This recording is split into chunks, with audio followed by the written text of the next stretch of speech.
Walaloo jaalala qal'oo bareedditti mucaa shawaa keessaa akkamiin nagattee biyya ormaa teessa erga wal jaalannee turre waggaa hedduu amma nu haa ga'u koottu yaa bareeddu garaan obsa dhabee awwallaalee fala miidhamuun koo garuu yoomuma sii gala gammachuu hin qabu lubbuu koo siin ala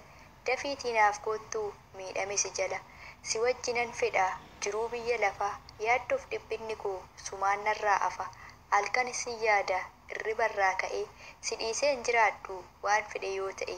ijaan sin barbaada asiif achi ilaalee sumaaf nama raajaa awwaansaa wallaale si obsuuf yaallan dideenatti caale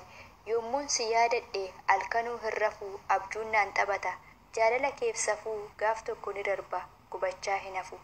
waggoota hedduuf si obsee jiraadhe hamma natti cimee jaalalaan maraadhe namummaa gadhiisee waan biraa fakkaadhe furmaanni koo maali yaada kee rakkadhe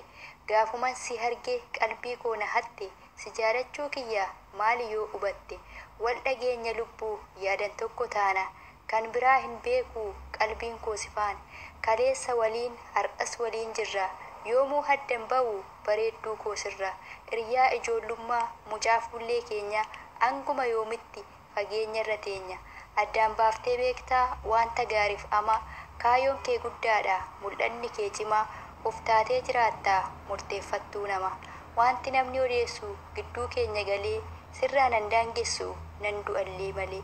eenyullee hin seentu anaa fi si gidduu erga wal jaalannee ormumaa hin fiddu addaan nu baasuuf shirri yoo xaxame anumaa sin dhiisu siinan booji'ame